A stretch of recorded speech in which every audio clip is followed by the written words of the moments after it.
ውድ የንስር አምባ ሚዲያ ቤተሰቦቻችን እንደምን ቆያችሁ? ይህ በንስር አምባ ሚዲያ የዩቲዩብ ቻናል የተዘጋጀ የሚቀርብላችሁ ሀገረኛ የተሰኘ ፕሮግራማችን ነው። ዛሬ ከተመራቂ ተማሪዎች ጋር የምናደርገውን አዝናኝ ቆይታ የምናስመለክታችሁ ይሆናል።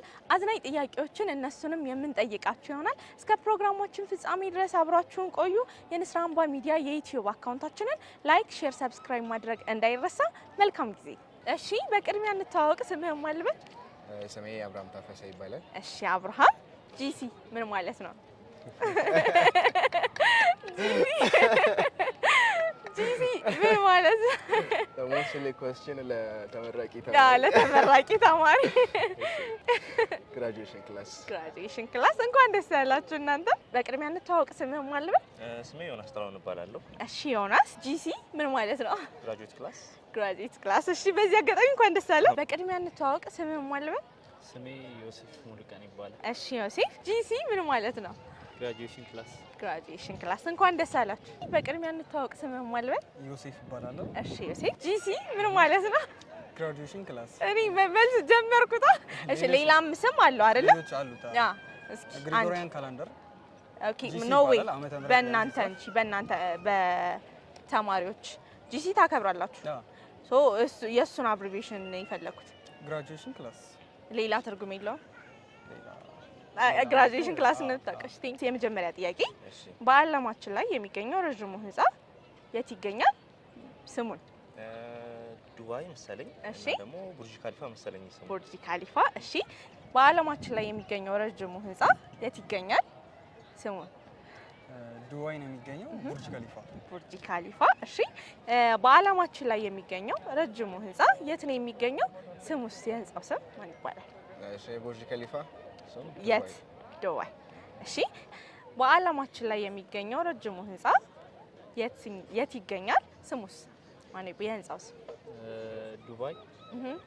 ቡርጅ ካሊፋ መሰለኝ። ቡርጅ ካሊፋ። እሺ የንግስተ ሳባ ዋና ከተማዋ የነበረችው ሀገር የትኛዋ ነች?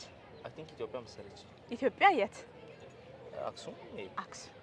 እሺ የንግስተ ሳባ ዋና ከተማ የነበረችው ሀገር የትኛዋ ነች? ንግስተ ሳባ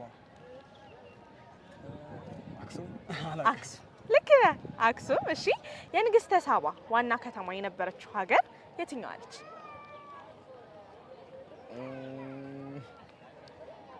እስኪ አስታውስ። የንግስተ ሳባ ዋና ከተማ የነበረችው ሀገር የትኛዋ ነች? ንግስተ ሳባ ሀገሯ የት ነው? ኢትዮጵያዊ ነች። ሶ የት አካባቢ ነው የነበረችው? አይጋስ ኖርዘርን ፓርት አካባቢ ይመስለኛል። እሺ አወልጌስ ጥሩ።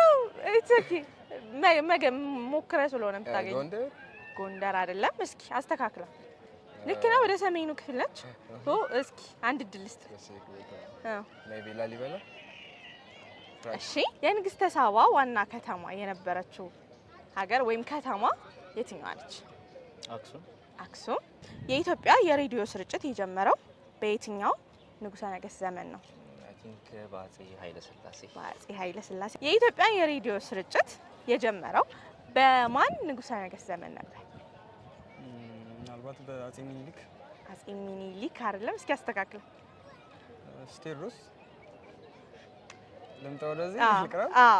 ኃይለ ሥላሴ። በአፄ ኃይለ ሥላሴ። እሺ የኢትዮጵያ የሬዲዮ ስርጭት የተጀመረው በየትኛው ንጉሥ ዘመን ነበር? የሬዲዮ ስርጭት አፄ ሚኒሊክ አይደሉም። በቃ ካልሆነ አፄ ኃይለ ሥላሴ። እሺ የኢትዮጵያ የሬዲዮ ስርጭት የጀመረው በየትኛው ንጉሥ ዘመን ነበረ? በቀዳማዊ አፄ ኃይለ ሥላሴ። እሺ የአፄ ቴዎድሮስ የትውልድ ስፍራ የት ነው? አፄ ቴዎድሮስ የትውልድ ስፍራቸው? አፄ ቴዎድሮስ የት ነው የነገሱት? እሺ የአፄ ቴዎድሮስ የትውልድ ስፍራ የት ነው? ቋራ። እሺ የአፄ ቴዎድሮስ የትውልድ ስፍራ የት ነው? ጎንደር። ጎንደር የት? እስኪ ሞክር። ጎንደር ድረስ ከሄድክ ጎንደር ውስጥ ነው? ጎንደር ነው። ልክ ነህ። ስፔሲፊክ ቦታውን ነው የፈለኩት። ጎንደር ነው። ልክ ነህ። ኦኬ። መተማ ነው አይደለም? እሺ አንድ ድል እስተ ሌላ ቦታ ጎንደር ውስጥ ሙዚቃ ላይ ምናምን በደንብ እንሰማዋለን እኮ። ኧረ እባክሽ። አዎ ምንም የሚል ዘፈን። እሺ የአፄ ቴዎድሮስ የትውልድ ስፍራቸው የት ነው? ቋራ ነው። ቋራ። ከ40 በላይ በሆኑ ምንጮች የተከበበችው ሀገር የትኛዋ ነች? አርባ ምንጭ። አርባ ምንጭ። እሺ ከ40 በላይ በሆኑ ምንጮች የተከበበችው ሀገር ከ40 በላይ በሆኑ ምንጮች የተከበበችው ብቸኛዋ ሀገር የትኛዋ ነች? ከ40 በላይ በሆኑ ምንጮች የተከበበችው ሀገር ከተማ ያ አርባ ምንጭ። እሺ ከ40 በላይ በሆኑ ምንጮች የተከበበችው ሀገር ከተማ የትኛዋ ነች? ከ40 በላይ ምንጭ? አዎ ከ40 በላይ ምንጮች ኢትዮጵያ ውስጥ ነው? አዎ። ኦኬ። ባህር ዳር አይደለም። ባህር ዳር 40 ምንጭ አለ?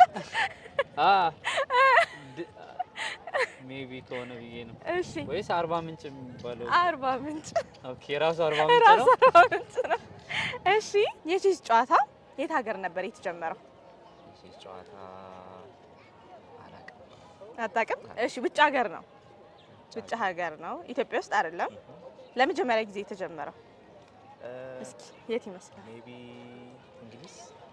እንግሊዝ አይደለም። እሺ የቼዝ ጨዋታ የት ሀገር ነበር የተጀመረው ለመጀመሪያ ጊዜ? እርግጠኛ አይደለሁም። ቻይና ወይ ህንድ? እስኪ አንዱን እርግጠኛ ሆነ ንገረኝ። ህንድ። እሺ የቼዝ ጨዋታ የት ሀገር ነበር የተጀመረው ለመጀመሪያ ጊዜ የተጀመረው የት ሀገር ነበር? አይደለም ግን I would say አሜሪካ። አሜሪካ አይደለም። አንድ ድል ልስጥህ። ሂንት የለውም? ሂንት የለውም። ደስ ይላል። እንዴት ሂንት ትሰጣለህ? ዩሮፕ ወይ ሞክር። ኤዥያ ውስጥ so I would say maybe China። እሺ የቼዝ ጨዋታ የት ሀገር ነው የተጀመረው ለመጀመሪያ ጊዜ?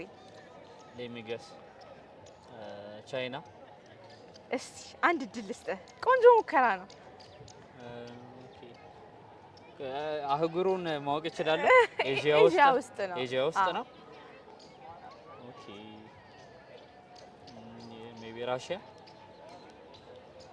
ይቀላቀም ማለት። እሺ ውድ ተመልካቾቻችን ፕሮግራማችንን የተከታተላችሁትን ይመስል ነበረ። በተማሪዎች መልስ እንደተዝናናችሁ እናንተም እውቀት እንዳገኛችሁበት ተስፋ እያደረግን ቀጣይ ሳምንት በሌላ ፕሮግራም እስከምንገናኝ ድረስ መልካም ሳምንት።